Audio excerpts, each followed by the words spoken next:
Yes. We are ready. You are ready? I am ready. Are you ready?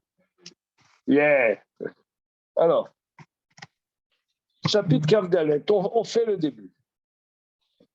Alors, il y a déjà eu 2 séances sur le sujet, mais je reprends. Vayosef af Hashem lacharod be'Israël. Vayaset et David Bahem, les morts, l'air menet Israël vet Yehuda. Dieu s'est encore mis en colère contre Israël. Il a incité David à leur sujet en disant « Va compter Israël et Yehuda ». Pour une raison, regardez Rashi, une raison spéciale, regardez Rashi. Tu as, Marc, Rashi. J'ai. Yosef af Hashem lacharod be'Israël. Dieu a rajouté de se mettre en colère contre Israël. Lo yadati alma. Je ne sais pas pourquoi il s'est mis en colère, dit Rashi. Je ne sais pas pourquoi. Et, Shalom, il a fait poindre l'idée à David de compter Israël. Ça veut dire, c'est pas qu'il a dit, si Dieu avait dit à David contre Israël, il avait dit contre Israël. Mais il lui a suggéré, tout d'un coup, David a eu l'idée de compter Israël. Alors, il dit à Yoav, va compter Israël. Or, on n'a pas le droit de compter Israël. Yoav, il rechigne. Il rechigne. Et David insiste, il va compter Israël, et il y a une épidémie qui tombe contre Israël. Alors, bon, on a déjà eu plusieurs séances sur le sujet. Est-ce que Dieu manipule l'homme? Pourquoi il est en colère? Bon, tous les commentateurs expliquent plusieurs explications. On a vu Radak dit David était un roi exceptionnel, un roi exemplaire. Qu'est-ce que ça veut dire? Que Dieu s'est mis en colère contre elle et il a manipulé le roi pour qu'il faute et qu'il y ait une catastrophe. Alors, entre parenthèses, et y a-t-il un interdit formel de compter les Juifs? Alors, l'imbécile qui entend nous dit oui, Guignol, il y a un interdit. N'est-ce pas? Mais quel est cet interdit? Comment? C'est de compter par tête. Comment?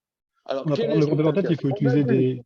La dernière fois, on a vu la dernière fois, Ramban fait un grand développement, un très très grand développement, au début de Parashat Bamidbar, où il propose plusieurs thèses.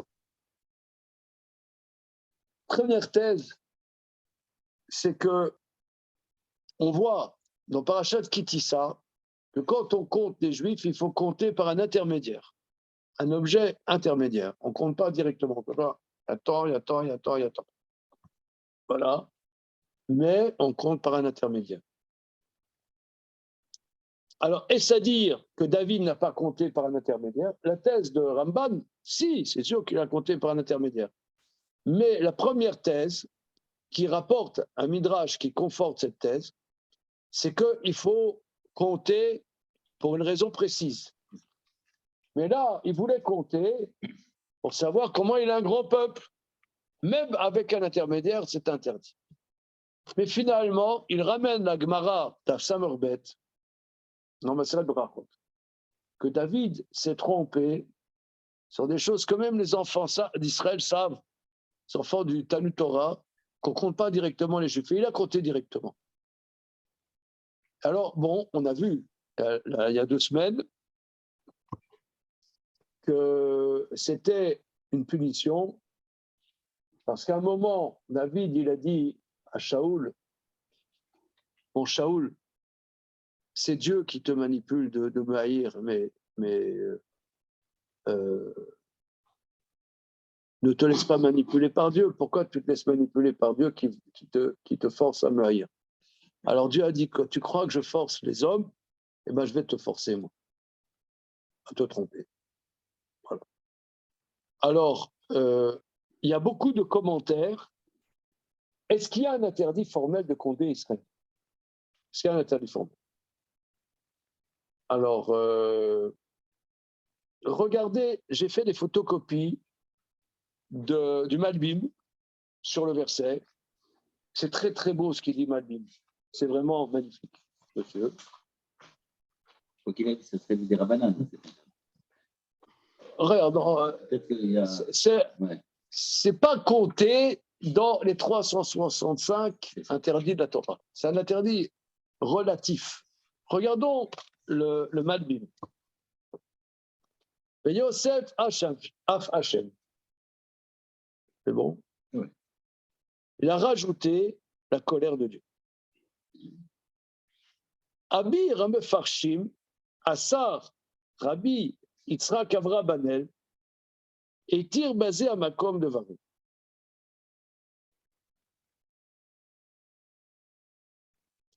Le maître des commentateurs, le chef des commentateurs, le prince Rabbi Yitzhak Avra Banel,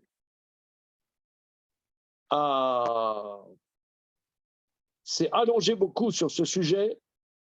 Il n'est lo yavé les shmoa eldat Rashi va Rambam et Pirush Torah. Et il n'a pas voulu écouter la thèse de Rashi de Ramban sur l'explication de la Torah. David otam le gilgolotam velo alidé shekalim. Que la faute de David était qu'il les a comptés par tête de pipe et pas par le biais de shekalim. Shalom, shalom. Demandez le programme. Donc, la thèse, on a vu il y a 2 semaines, qui ressort que la thèse finale que Ramban rapporte dans son commentaire sur Kitissa, sur Bamidbar, il rapporte la Gemara que David les a comptés par tête de pipe, ce qui n'était pas permis. Alors lui, il dit non, c'est le Fidato. Il prouve à Vrabanel, par des grandes preuves, chez Israël, Bamidbar, Sinaï, ou Be'arvot Moab, Bechen Alevim, Sham Nimnu, les Golgotha, Velu Adeshkalim.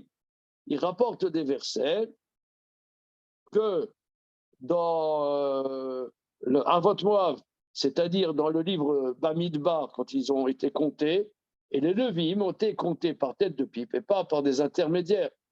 Bechen Shaul Manav, Shte Pamim. On dit tête 2. Par tête de pipe. Tu ne connais pas l'expression? Tête 2. Oh là là, les mecs, compter par tête de pipe. D'ailleurs, je ne sais pas pourquoi on dit ça, compter par tête de pipe. C'est l'expression française, compter par tête, voilà, 1, 2, 3, voilà. Fabien, pourquoi on dit par tête de pipe? Marc, quoi qu'il y a un Wikipédia intégré. Je l'ignore, mais je vais chercher sur Wikipédia. Oh là là là là, c'est malin ça. Il y a des chaudiers à gros beijing, un grand malin, un gros beijing. Et voilà, je vais l'expliquer tout de suite. À l'origine, la tête de pipe désignait de façon péjorative un visage au trait grossier, comme ceux gravés sur le fourneau de certaines pipes. Bref, par tête de pipe, c'est pas gentil. Il faut le retirer. Il parle comme Wikipédia. Alors, maintenant. Ça veut dire une personne laide. Ok, alors, c'est compté par personne. Ouais. Voilà. Alors, Vechen Shaoul, Manam Shtepamim. D'ailleurs, le roi Shaoul a compté 2 fois Israël.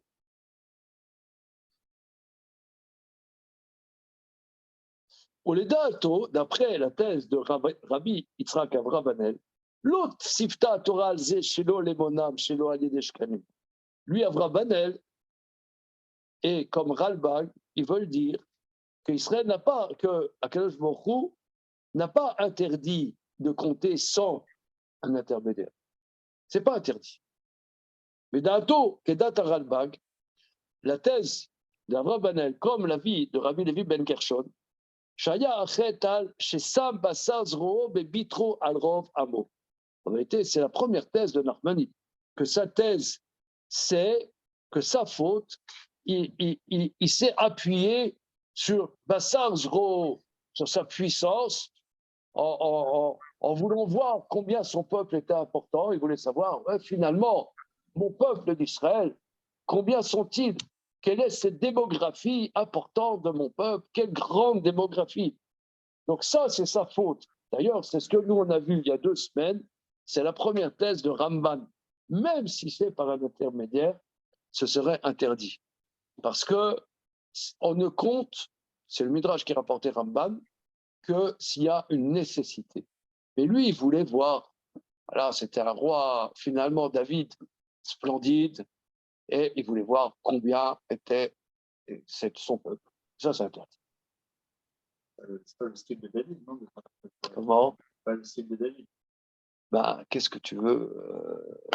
C'est.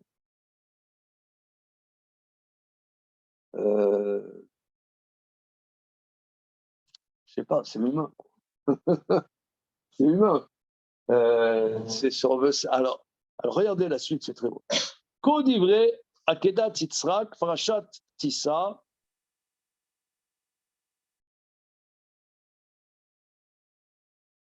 Alors, et ainsi sont les paroles d'un maître qui s'appelle Rabbi Yitzhak Arama, dans un livre qui s'appelle Akedat Yitzhak. On m'oublie, Arne cet atzmi, pour Ekar Adrush Hazeh, Shenpo Mekomo Etzli, Omer Ersheye, Yatora Ida. Il dit, quelle que soit l'explication, ça c'est très beau, je voulais voir avec vous. Ersheye, quelle que soit la raison. La Torah témoigne que le conte est la cause d'arriver une épidémie. Comme dit le verset dans Parashat Kitissa, Velo yebaem negef bifkodotam, pour qu'il n'y ait pas d'épidémie en les comptant. Vezeye megimel panim. Il y a 3 raisons à ça, 3 aspects. Imetzad ainara, kemo shekatav philosophe. שבבעל הנפש הקנאי יצאו מן העין קצת עדים מהמותרות אשר יידחם הטבע ויפעלו בארסיותם על המוכן להתפעל מהם עד שימיתו אנשים עלולים לכך, כאשר ימית האפה בעבודתו. Première explication, je prends mes lunettes parce que c'est un peu écrit petit, excusez-moi. Il dit, première explication, à cause du mauvais œil. Comme écrit le philosophe, que l'âme du jaloux sort de son œil une genre d'onde que la nature repousse et agit comme un poison sur ce qui est apte à recevoir ce poison et qui peut tuer des hommes.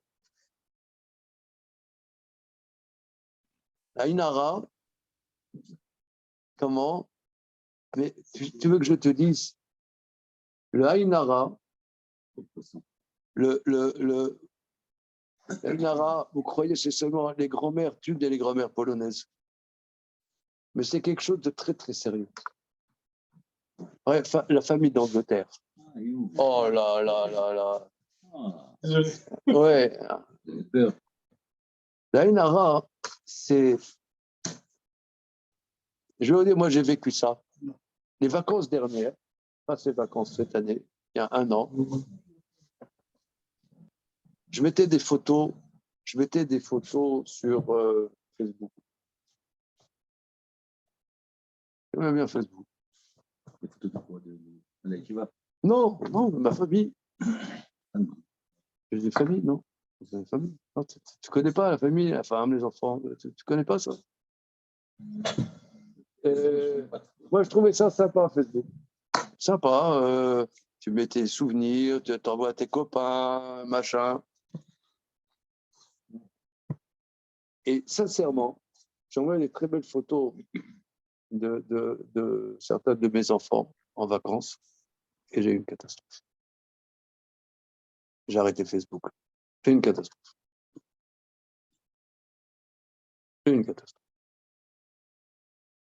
Mais je suis convaincu, c'est là, Mais je suis convaincu.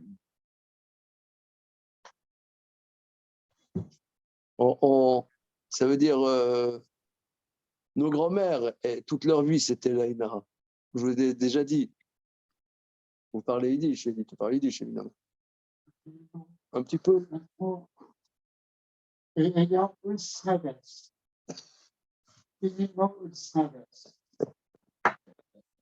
Alors, moi, ma grand-mère maternelle, quand on était gosse, alors on allait voir ma grand-mère. Elle disait, quand on arrivait, Kanaïnore, Kanaïnore. Je sais que ça veut dire Kanaïnore. Blaïnara, Blaïnara.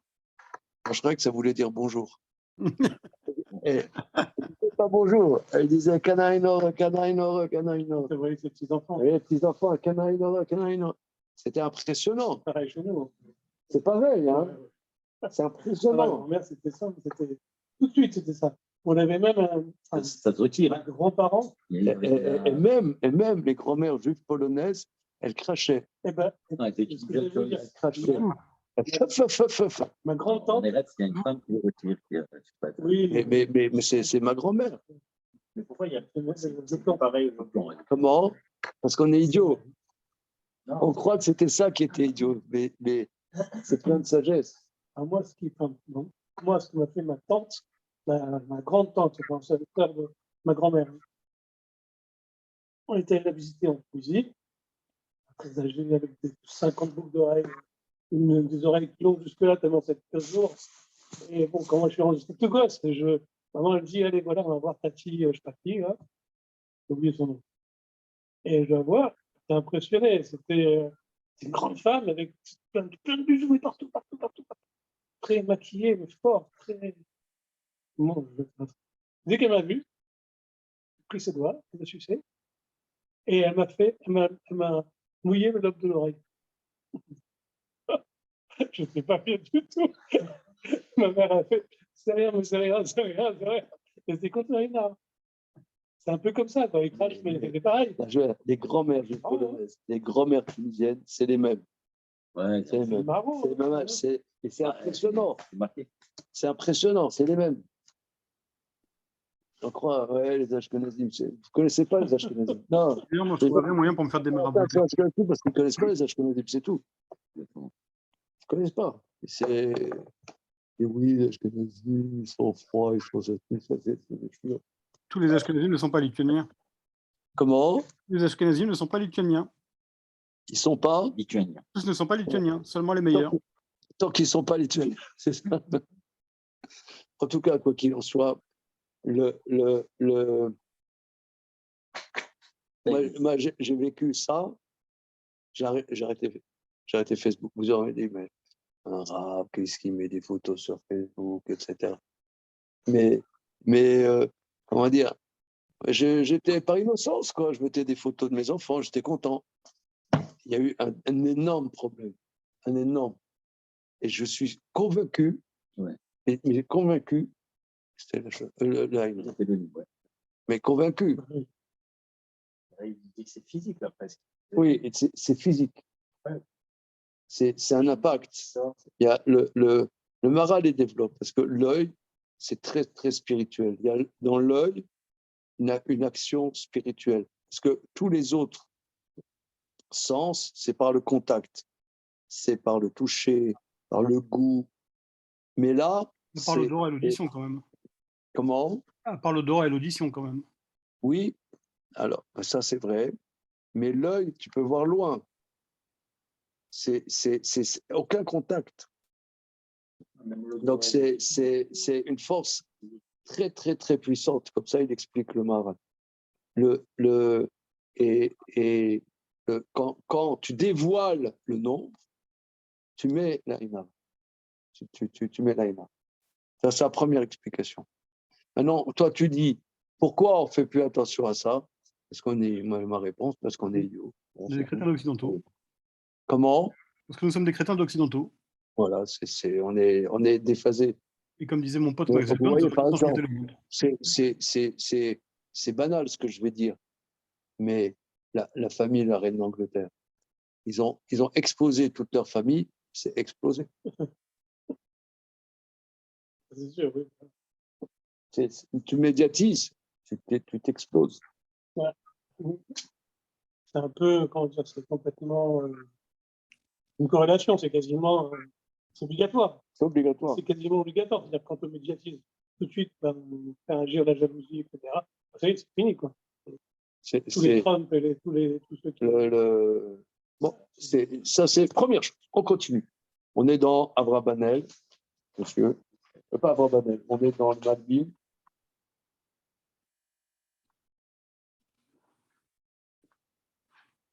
Voilà. Et Imetsa, deuxième aspect, ce sont des aspects qui s'accumulent. Ce n'est pas ça ou ça, c'est ça et ça. Imetsa, ou bien, chez Nabracha Shora et la Bedavar Asamui Mina Ayin. La bénédiction ne réside que ce qui est caché de l'œil. Viu Kikol Kiyum Amadad Zera, regardez ça, c'est sublime.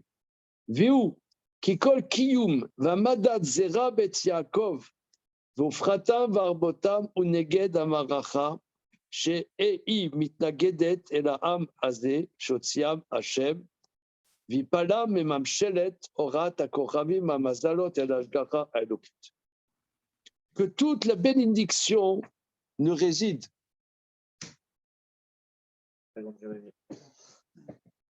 Bonjour. Ah, c'est le rendez-vous des copains. Ah ouais. Alors. Vous avez encore ou pas? Non. Voilà. Il dit que toute l'existence et la pérennité de la descendance de la maison de Yaakov, sa fructification, la multiplication du peuple d'Israël, est contre le système qui s'oppose à ce peuple, que Dieu les a sortis des systèmes de la nature et les a enlevés, séparés de la domination des étoiles, des constellations, pour être sous la providence divine directe. C'est-à-dire que le peuple d'Israël n'existe pas, n'a aucune existence naturelle. Et toute la nature s'oppose à l'existence du peuple juif, puisque le peuple juif n'existe que de manière pas naturelle. Les nations vivent sous les dominations des constellations, des destins, des lois de la nature et des étoiles. Mais Dieu a séparé le peuple d'Israël et toute la bénédiction, le maintien, la pérennité d'Israël est un système complètement différent. Il est sous la providence divine de Dieu.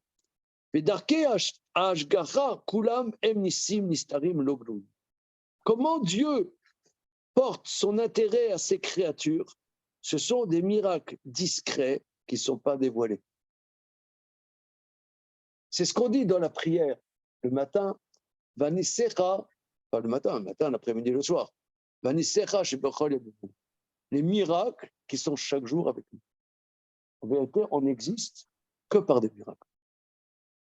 Le peuple juif, là, si on est là, autour de cette table, on en a parlé un peu ce matin, si on est autour de cette table, si on s'interroge, c'est miraculeux. Comment, 3300 ans après la sortie d'Égypte, on étudie, on est des Juifs, notre vie c'est la Torah, c'est invraisemblable. C'est invraisemblable. C'est avec tout ce qui s'est passé, tous les empires qui ont mis leur énergie à couper le peuple juif de la Torah, et qu'on soit là aujourd'hui, c'est des miracles. Ça, c'est au niveau collectif et au niveau individuel. Mais ce sont des miracles discrets. Ce n'est pas des miracles... c'est des choses invraisemblables. Mais c'est comment dire, mais ce n'est pas des choses... C'est discret. L'ashgacha d'Akadosh Baruch Hu, ne veut pas dévoiler sa puissance. C'est une puissance, mais discrète. Parce qu'il laisse les créatures faire son chemin, faire leur expérience, y réfléchir, approfondir, rechercher Dieu. Mais si Dieu montrait toute sa puissance, il n'y aurait plus de créatures. Donc c'est pour que les créatures recherchent, comprennent, construisent leur émouna. Il dit, Rak Bester, il dit, Shachem, lo ishaded sed amaracha bepirsum. Dieu prenons un exemple. Il y a quelqu'un, je ne sais pas, il veut se marier. Il veut se marier. Alors, il fait la prière, il dit à Kadosh Baruch Hu, donne-moi la personne qu'il me faut, etc. Alors, Kadosh Baruch Hu, il va organiser qu'il va y avoir telle chose, il va y avoir telle rencontre, il va y avoir tel avion, tel machin, tel bidule, tel truc et machin. Et pour que ça se fasse. Donc, Dieu transforme toute sa création pour que quelque chose se fasse. Mais c'est à travers les lois de la nature. C'est pas que c'est pas dévoilé. On ne sort pas d'Égypte tous les jours. On ne sort pas d'Égypte tous les jours. Shachem lo yeshaded seder hamacha bepirsum. En vérité, Dieu, il bouleverse les choses. Il bouleverse les choses. Il y a des miracles. Moi, je suis convaincu que ma vie, elle est émaillée de miracles. Si moi j'ai vécu ça, je pense que vous aussi. Je pense que vous aussi. Des miracles. Vous savez, ce qu'on appelle les trucs de la paracha de la semaine de Rabbi Lubavitch. Vous connaissez? La sidra de la semaine. Mais ça c'est la sidra de la semaine, mais ça nous arrive. C'est des choses invraisemblables. Ça arrive. Mais c'est discret. C'est des choses que... C'est discret, mais après, au bout d'un certain temps, si on se retourne, quand vous êtes venu de dire, vous avez reçu un miracle. C'est un miracle. C'est là, maintenant je me pose. Oui, il faut que l'homme ait pleine conscience. C'est une prise de conscience. Tu peux te dire, c'est rien de spécial. C'est rien de spécial. Je vous dis des choses simples, des choses très simples. Moi, jusqu'à ce que j'étais adolescent, je n'étais pas du tout religieux.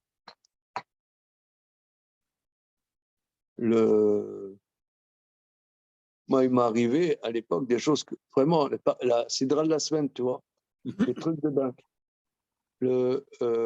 Quand j'avais 16 ans, j'étais dans une ville de province. Je vous ai peut-être déjà raconté. Une ville de province. Et le bouddhisme m'intéresse. Le bouddhisme. Or, les premiers écrits du bouddhisme, c'est en sanskrit. La langue sacrée des hindous, c'est le sanskrit. J'étais dingue. Hein. Je n'ai pas changé. Hein. Je n'ai pas changé, j'étais dingue, je suis resté dingue. Et alors, dans la ville où j'habitais, Nancy en l'occurrence, Lorraine, il y avait un professeur de sanskrit.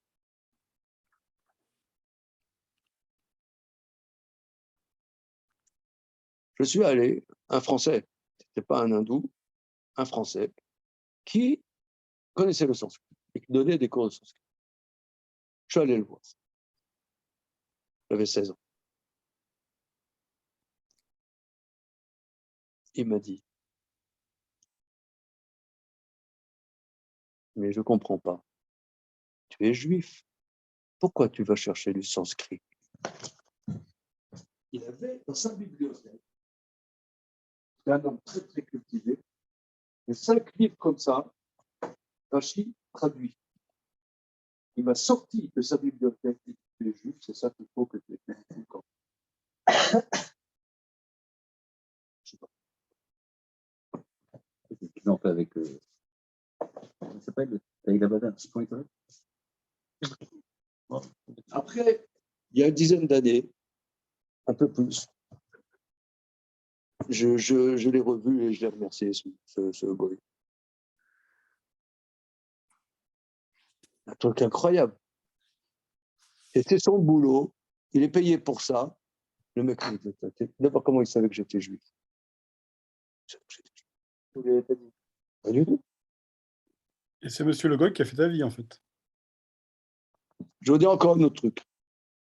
Mais ça, c'est des exemples, je pense, chacun d'entre vous, vous avez des trucs comme ça. Il y a beaucoup de Drélia, quand ils vont en Thaïlande. Je veux dire encore un autre truc. J'ai eu 17 ans.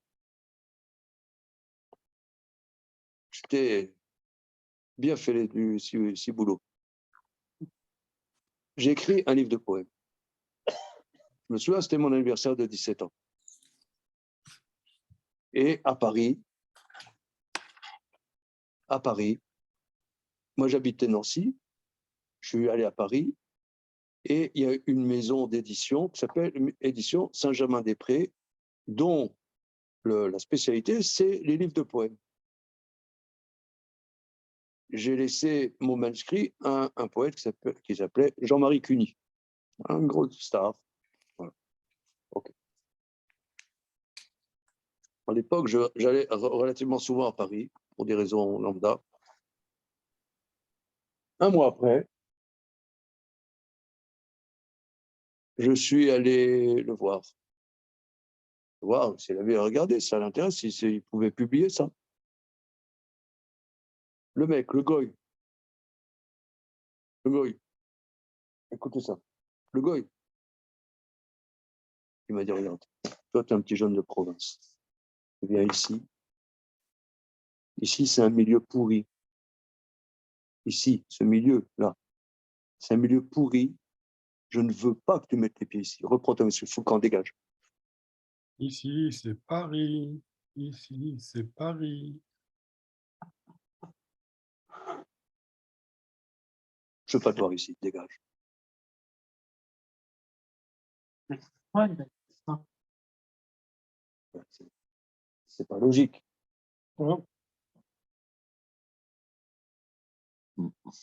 Pas logique. Il y a des miracles, mais tu peux dire que c'est pas un miracle. C'est un miracle, tu peux dire que c'est pas un miracle. Vous aurez pu faire l'heure. Et si vous avez écrit.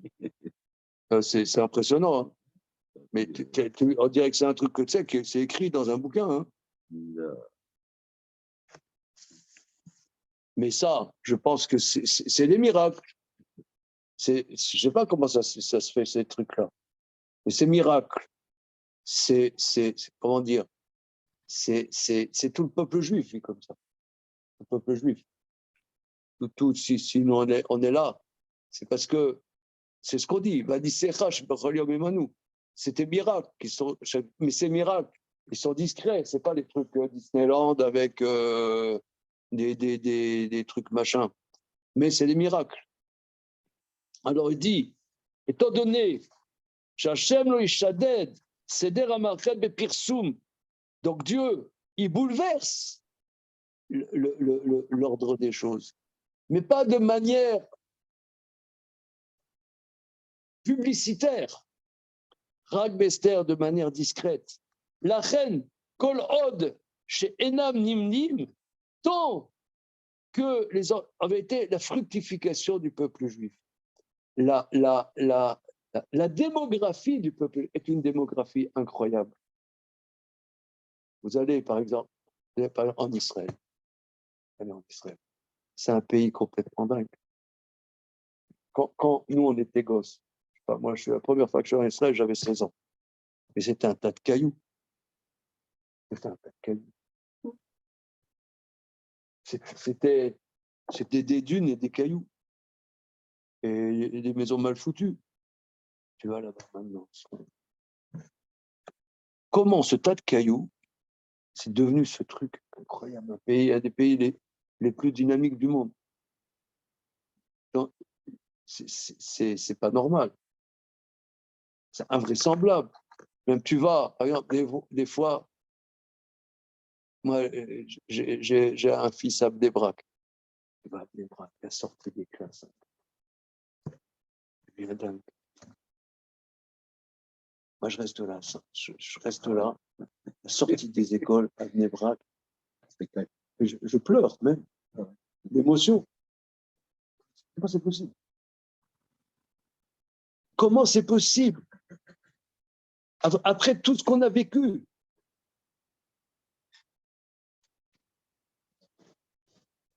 הבאנו שלום עליכם, הבאנו שלום עליכם, הבאנו שלום עליכם. Tiens, j'ai vu, c'est à toi ça. C'est écrit ton nom. À moi qui ai deux. Ouais. Tu savais que tu avais pas vu? Ah oui? Alors, non, tu vois ça, tu te dis, après tout ce qu'on a vécu, après tout ce que le peuple juif a vécu, tu vois ça, sortie des classes. C'est pas seulement des enfants juifs, pas seulement des enfants juifs, mais c'est des enfants juifs dans la Torah. Tu te dis, mais c'est pas possible. Tu vois, c'est pas possible. Ici, le Malbim dit, il faut que tu saches, c'est pas possible. C'est pas normal. C'est pas normal. La fructification du peuple juif, c'est des miracles. Mais il ne faut pas le dévoiler. Si tu comptes, tu mets à plat, tu normalises la chose. Tu en fais quelque chose de normal dans le compte, tu en fais d'administration. Ça, c'est antagonique. C'est antagonique.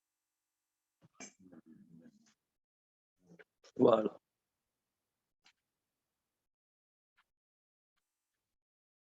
Aval, je suis la 4e ligne avant la fin de la page.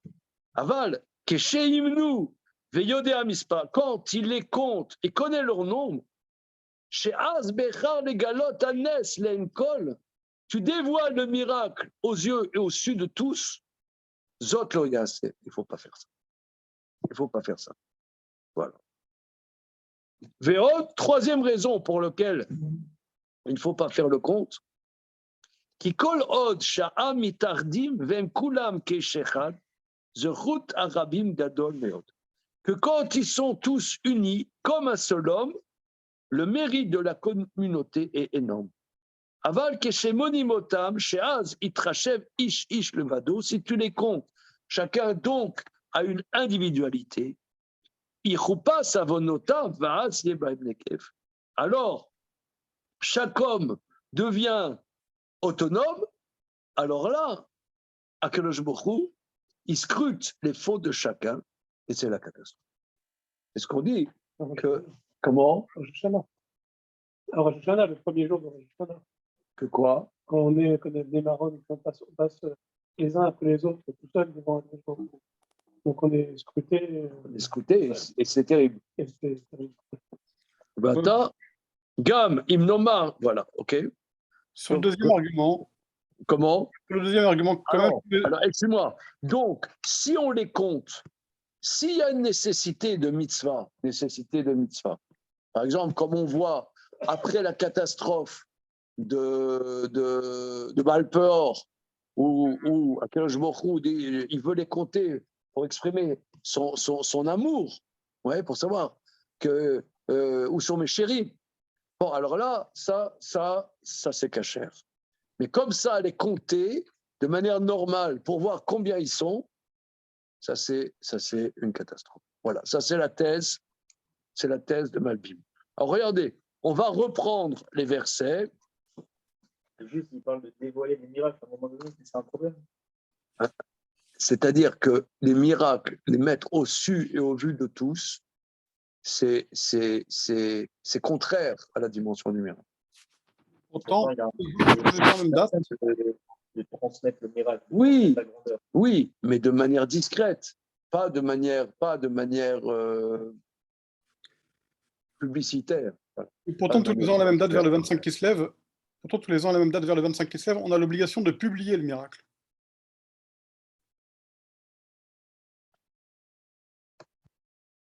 Et ça, c'est un miracle qui se fait de façon continue.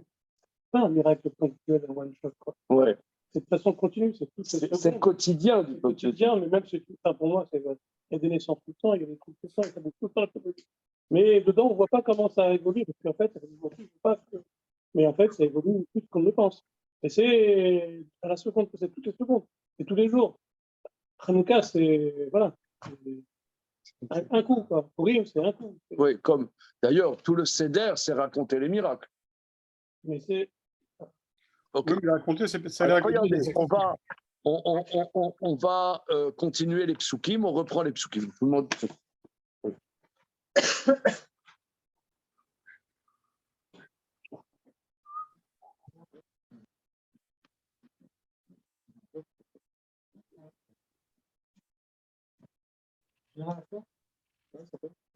On va faire.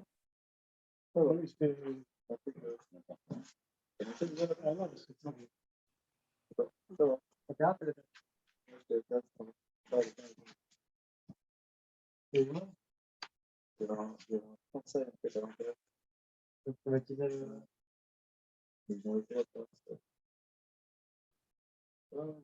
J'ai vu que mes films en bas. En bas, ils avaient, je ne sais pas combien, une centaine de téfilines à faire dans la journée. Hein? Ils doivent te donner dans la journée. Et il est là dans la journée. Il est donné ce matin, il a donné la journée. Et j'en avais presque une centaine. Non. Ouais.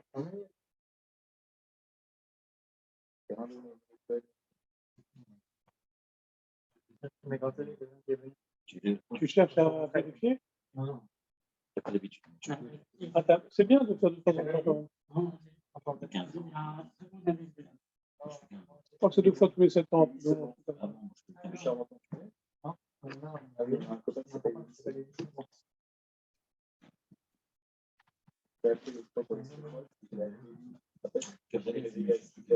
Alors, comme les 2 séances précédentes, on a déjà fait les premiers psukim, on va un peu sauter. Je vous dis de manière synthétique que David demande à Yoav, son général, de faire le compte. Yoav sait que c'est pas bien. Il rechigne à le faire. David insiste. Et il y a une catastrophe. Pourquoi il y a cette catastrophe? On a vu ça. Pourquoi David s'est trompé? On a vu ça la semaine dernière. Il y a 2 semaines. Alors, on saute quelques versets. Eh bien, la Gemara d'Afsamerbet dans Seret Brachot explique pourquoi il s'est trompé. Il s'est trompé, il a oublié. Il a oublié. Alors,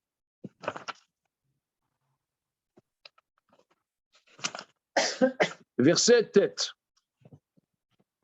Pourquoi pas demande au Sanhedrin alors qu'il demande tellement de choses au Sanhedrin? Comment? Pourquoi est-ce qu'il n'a pas demandé au Sanhedrin alors qu'il demande tout le temps des tas de choses au Sanhedrin?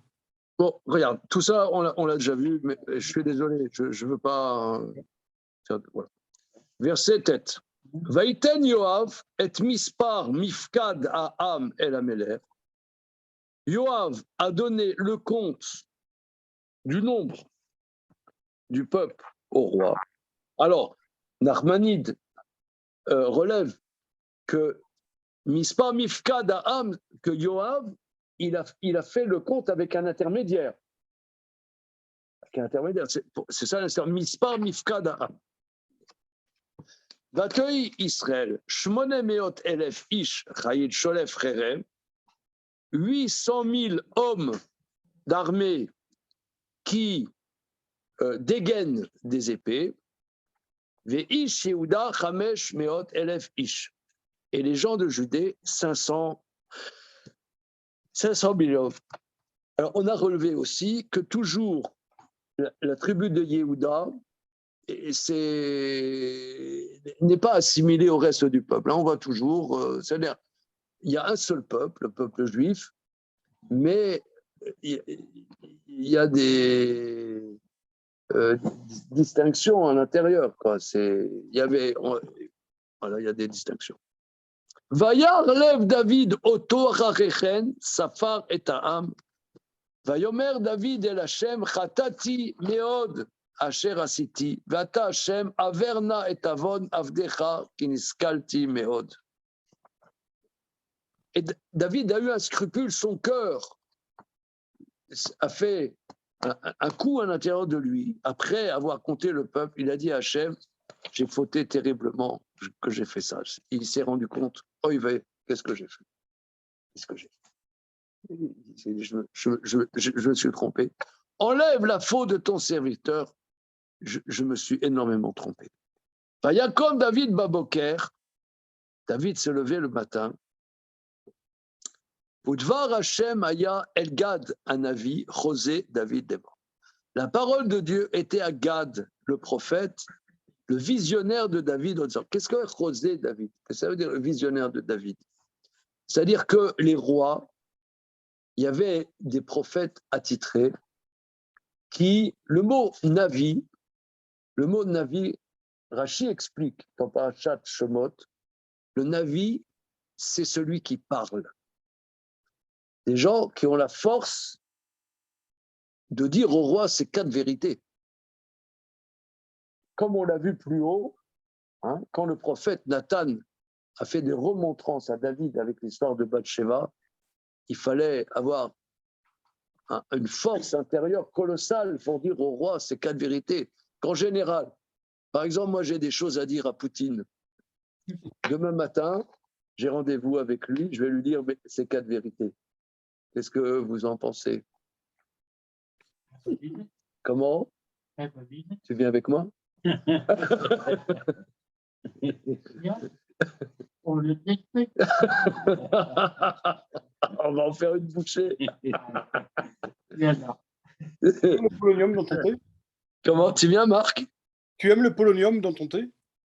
Vous prendrez bien un soupçon.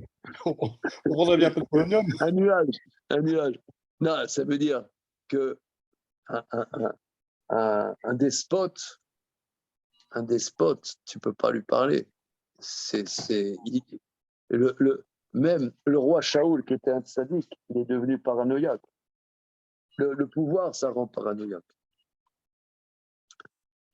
Ça rend quoi qui pourrait contester mon pouvoir, même un rien du tout, ça rend fou, un homme de pouvoir. Donc, aller dire les 4 vérités au roi, c'est... Or, un roi, il faut que le Navi est là pour dire au roi. Achav, oui, évidemment, c'est une confrontation à mort. Mais... Alors là, la parole de Dieu était à Gad, le prophète, le visionnaire de David. Alors, Vedi Bartal David, donc Dieu dit à Gad, alors Vedi Bartal David, Koamar Hashem, Shalosh Anochi Notel Alecha, Bechar Lecha Achat Mehem Veselah.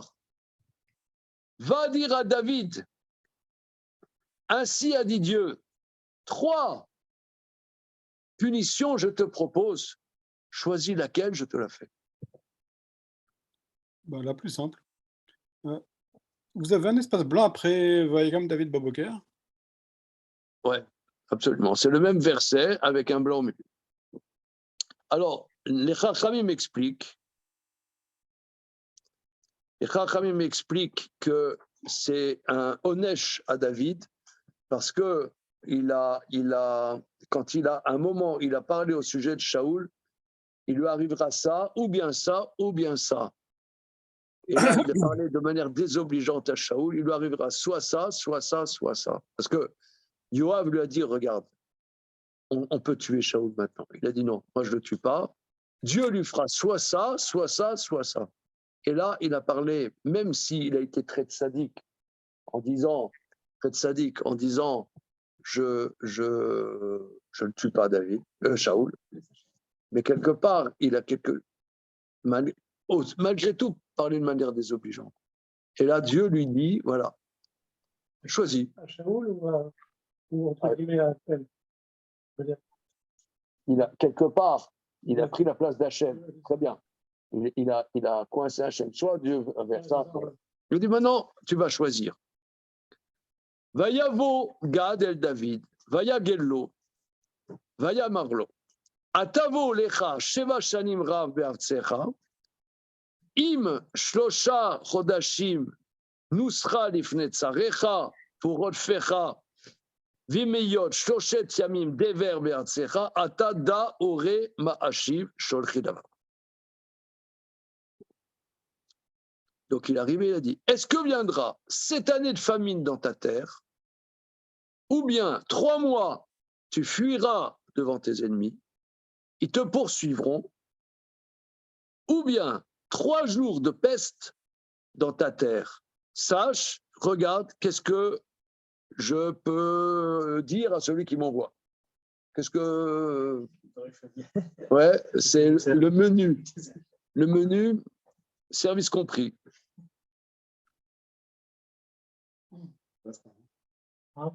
Oui.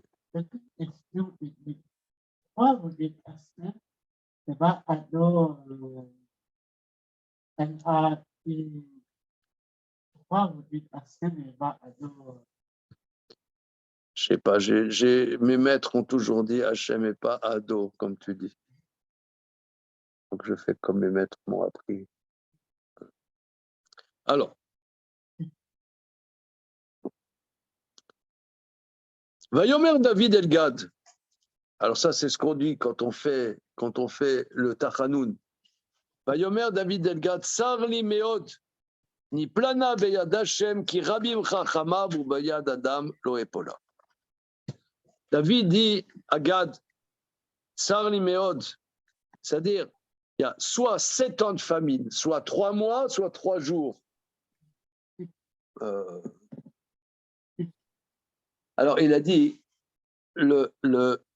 fais-moi tomber. C'est-à-dire, Tsar Liméod, Satirachi explique, la plus petite est terrible. La plus petite des 3 jours de peste, comme on va voir dans la suite, c'est terrible. Fais-moi tomber dans la main de Dieu. Rachi explique, à des vers. Donc, que le châtiment, ça soit qu'un châtiment qui vient de toi, mais ne me fais pas tomber dans la main des hommes. Parce que la main des hommes, ils n'ont pas pitié. Parce que toi, je peux toujours discuter avec toi. Hachem, il peut toujours avoir pitié, mais pas les hommes. Donc, il choisit la peste.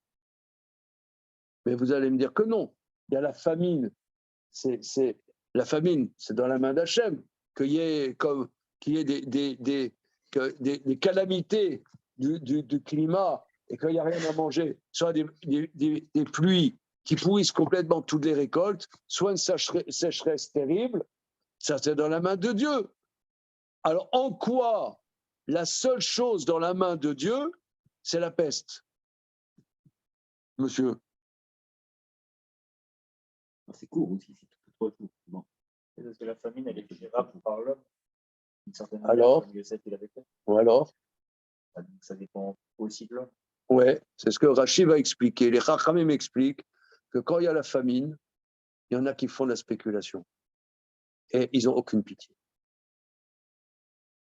La famine, ouais, c'est comme par exemple, il y a l'huile de tournesol. Ouais, il y en a, ils font des réserves, après ils vendent hyper cher. Donc il y en a qui profitent de la situation et qui font du geld, comme on dit en yiddish, ils font du fric. Donc et eux, ils sont impitoyables. Donc c'est dans la main de l'homme.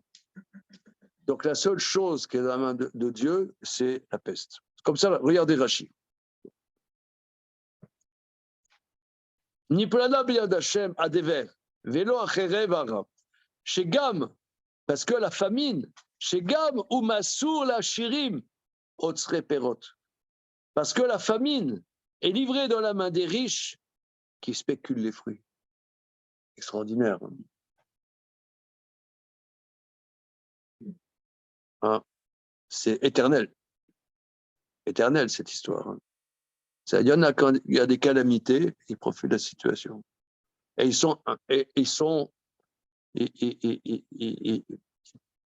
n'ont pas de pitié. Voilà.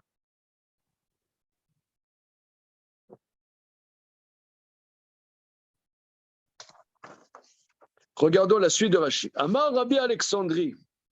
Rabbi Alexandrie explique. Vous voyez Rashi? C'est qui Rabbi Alexandrie? C'est Rabbi Alexandrie. On le voit pas rarement. Hein. Le nom, quoi? Je crois, oui. Ça t'étonne comme nom, non? Ouais. Non, on voit plusieurs fois Rabbi Alexandrie. Ouais. Amar Rabbi Alexandrie. Amar David. Imani Borer li acherev arshav. Si je choisis la guerre, Israël omrim ou boter bekvorotav, sheulo yamud vacherim yamotu. Si je choisis, donc c'est une autre vision. Si je choisis la guerre, les gens vont dire, ok, c'est nous qui vont payer les pots cassés.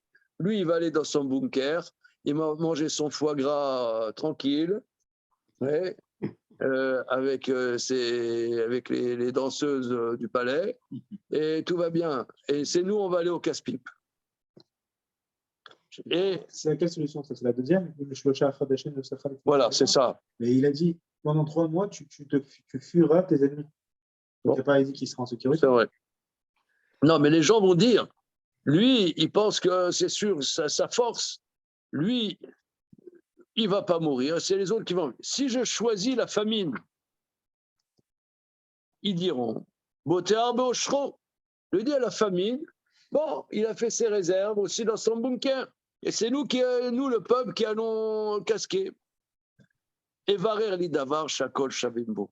Je choisirai l'épidémie. Tout le monde est à pied d'égalité. Regardez, ça c'est aussi. L'épidémie, tout le monde à pied d'égalité. Ça, c'est impressionnant. Hein. Bon. La démocratie par l'épidémie. Ouais. Et pourquoi tout le monde souffrirait à cause de lui? Comment? Pourquoi tout le peuple souffrirait à cause du coronavirus? Ouais, ça, c'est terrible. Dans la famille aussi. Ça, c'est terrible. Toi, tu dirais qu'il fait un deuxième. Ça, c'est terrible. Mais on a vu le premier verset, c'est qu'Israël a fauté. Rachid dit, je ne sais pas quelle faute, mais on a vu il y a 2 semaines, Rabbi David Kimchi, il dit qu'il y a des fautes secrètes. Il y a fautes secrètes, tu vois, c'est le style. Tout le monde devient orthodoxe. Ouais, ils mangent tous glatte, ils font tous la prière honnête, extraordinaire. Et ils ont tous des talis de katane, ouais, ils sont pourris. C'est tout à la maison. C'est des fautes faites à la maison. Schnack. Hachem, il sait ce qu'ils ont à l'intérieur. Ah, ils sont clean, les mecs. Ils sont clean. Voilà. Alors, c'est des fautes faites à la maison. Comment? C'est des fautes faites à la maison. Donc, achète. P7R. P7R. Ils sont en colère, ça fait. Au contraire.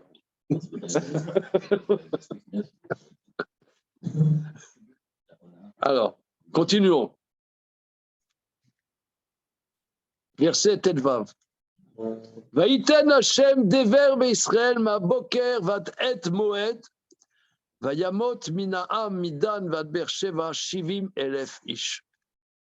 Regardez, c'est une catastrophe parce que là, il y a eu le recensement. Tout d'un coup, le recensement, il est la tête à l'envers. Dieu a donné la peste dans Israël du matin jusqu'au moment du Moed. C'est quoi le moment du Moed?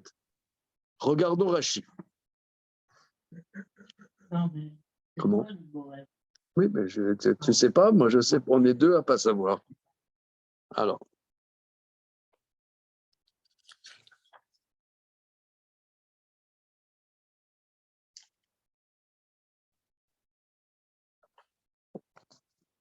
Une seconde, je regarde les commentaires. Ça fait quand même 9% de l'armée qui meurt en un coup.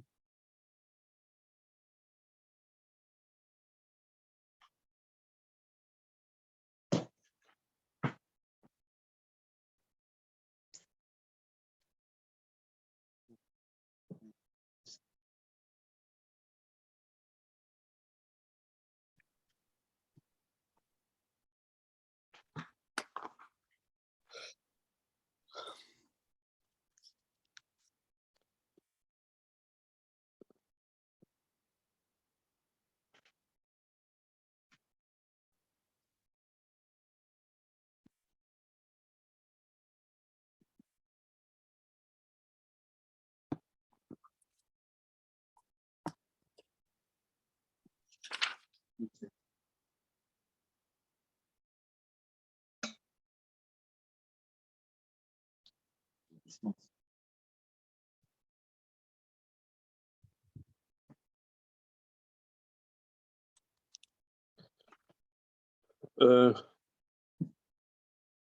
Rashi rapporte le Targum de Yonatan ben Uziel, mais Aidan demit Kanis Tamida va demit Sak. Du moment où on fait le Korban Tamid, jusqu'au moment où on fait l'aspersion de la Shrita du Tamid, jusqu'au moment où on asperge son sang. C'est-à-dire, c'est rien du tout comme temps. C'est-à-dire, cette épidémie a été foudroyante, 70 000 dans un temps absolument foudroyant. Maintenant, pourquoi c'est lié au Korban Tamid? Le Moed, c'est le moment clé où on offre le sang du Tamid sur le Misbéach. Comme ça, Rashi explique.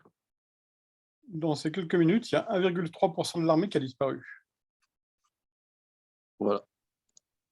Vayishlar Yado Amala Yerushalayim le Shachata Veinachem Hashem El Hara Vayomer la Mala Ramashrit Baam Rav Ata Eref Yadecha Mala Hashem Aya Imgoren Arvana. Voyez-vous-ci.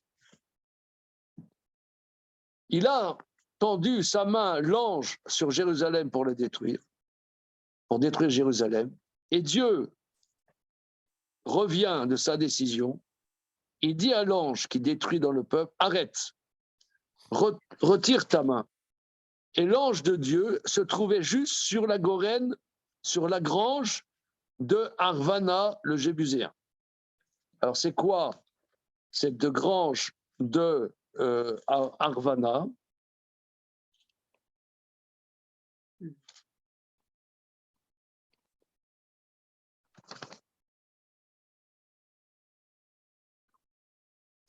Rashi explique. Voyez-vous-ci, Sar Metsudat Sionaya, c'était le dignitaire de la citadelle de Sion à Jérusalem qui s'appelait, son nom c'était Yévoussi. Et parce que les commentaires expliquent, David s'était réfugié là-bas dans cette citadelle. Vayomer David el Hashem, biroto et amalach amake ba'am. Regardez ce verset magnifique. David dit à Hachem, quand il a vu l'ange qui frappe dans le peuple, il a dit, Ine anochi chatati, vanochi eviti, vele atson measu, tini na yadrabi ou bebet avi. Hachem, voilà, j'ai fauté. Ine anochi aviti, j'ai tordu, avon, j'ai tordu les choses, j'ai tordu. Mais ces moutons, ce troupeau, qu'ont-ils fait? Que ta main soit contre moi et contre la maison de mon père. Vayavo Gad el David, Bayom Aou, Vayomerlo, allez à Kem Lachem, Misbéar, Begoren, Arvana, Ayevusi. Gad vient chez David ce jour-là, il lui a dit, lève-toi vers Hachem, élève pour Dieu, monte, élève pour Dieu un Misbéar dans la grange de Arvana, le Jébuséen. Vayal David Kidvar Gad Kacher Tziva Hashem. David a monté un Misbéar selon la parole de Gad qui était comme Dieu lui a ordonné. Vayashkef Aravna Vayar et Ameler Vetavadav Ovrim Ala Vayetse Aravna Veshtachavu la Meler Apav Artsa. Aravna a s'est penché et il a vu le roi et ses serviteurs. Pourquoi il s'est penché? Rashi explique, Mitrabe Aya Mipnei Amalar, parce qu'il était caché dans un trou dans la grange de Aravna. Voilà. Vayomer Ravna Madoua Ba Adoni Ameler El Avdo. Pourquoi mon seigneur le roi vient chez son serviteur? Vayomer David Liknot Mimcha et Agorel Livnot Misbear Lachem. Je viens pour acheter de toi la grange, pour construire un autel pour Dieu, que s'arrête l'épidémie du peuple. Vayomer Ravna el David, Yikar, Vayal, Adoni Ameler, Atov, Be'enav, Re, Abakar, la Ola, Vamorigim, Ukele, Abakar, la Itzim. Ravna dit à David qu'il prenne et que mon Seigneur, le roi, offre le meilleur à ses yeux. Regarde la vache, je te l'offre en Ola, et Moragim, c'est le Moragim, c'est comment dire, des genres de troncs que les vaches tirent pour casser les grains de blé. Donc il y avait la vache, il y avait des chaînes, ils tiraient des genres de troncs avec des morceaux de fer qui concassent les grains. C'est ça les Moragim. Les Moragim de la vache, je les offre ainsi que les ustensiles de la vache pour le bois, pour offrir ce sacrifice. Comment il l'offre? Akol Nathan Aravna Ameler, l'Ameler. Alors ça, c'est bizarre. Tout a donné à Ravna, le roi, au roi. Vayomer Aravna el Ameler, Hashem Elokecha Irtsecha. Alors, qui c'est ce Aravna? Je propose qu'on fouille pour la prochaine fois. On regarde les versets. Et pour la prochaine fois, on va creuser qui c'est ce Aravna. On dirait que c'est un seigneur Goy, un seigneur Goy de la ville qui était le Jébuséen, là-bas à Jérusalem, puisque la dernière ville conquise en Eretz Israël, c'est Jérusalem, selon la promesse qui avait été faite à Avimelech, comme on dira dans la paracha qu'on lit le premier jour de Rosh Hashanah, que Abraham a fait un serment de ne pas faire la guerre aux descendants de Avimelech jusqu'à la 4e génération. Et là, ils sont arrivés. Donc, c'est le dernier endroit que David a conquis. Et cet endroit, c'était un seigneur, apparemment, c'est-à-dire un seigneur Goy, qui offre cet endroit au roi. Voilà. Vayomer Ravna el Ameler, Hashem Elokera Irtsecha, que l'Éternel, ton Dieu, t'agrée. Vayomer Ameler Ravna lo, qui kano ekne me otra bimchir velo ele l'Hashem Elokai olot chinam. Vayiken David et agoren vetabaka bekesev shkalim chamishim. Ça rappelle un autre passage, n'est-ce pas? Voilà, Marata Marpella. Le roi dit à Ravna, non, car acquérir, j'acquérais de toi avec un prix. Je n'offrirai pas à Dieu, l'Éternel, mon Dieu, des holodes gratuitement.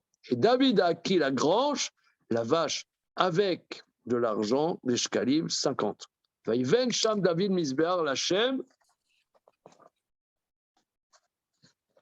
Vayal olot ushlamim vayater Hashem laaretz vatetzar magifa ve'al Israël Kadesh. Voilà. Vaïven Sham David Misbear Lachem. David a construit là un autel pour Dieu. Il a offert des olot et des shlamim et Dieu a exaucé la terre et la Magéfa s'est arrêtée d'Israël et on a terminé le livre de Shmuel.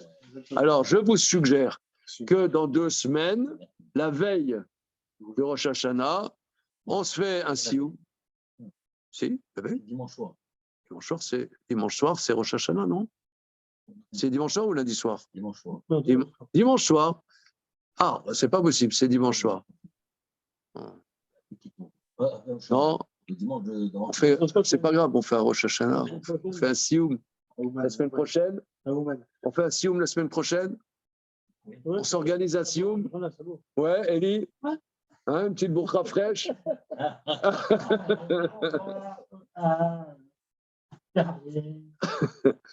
Ouais, c'est bon. La semaine prochaine, alors, Bezrat Hashem, je vais creuser. C'est quoi ce... Et pourquoi le livre, il se termine là-dessus? Ça se termine un peu en queue de poisson entre nous. C'était... il y avait des trucs incroyables, ça se termine là. On n'a pas vu. Ça a duré 15 jours. Ça a duré même pas un jour, c'est-à-dire quelques minutes. Quelques minutes. Voilà, on va creuser ces points. Ok, c'est bon. Merci les amis. Le Radak nous dit que. C'était là. Comment, monsieur? Le Radak nous dit qu'il respectait les 7 lois noachides apparemment. Ah, voilà. Voilà. Bon, on va voir qui c'est ce Arvana, parce qu'il y a une souga dans ma Seret Avodah Zarah sur ce Arvana. Ah. Je vais attacher mon gars. Puis la hauteur, il est un propre de l'achat. Il avait de l'origine. Alors? C'est-à-dire que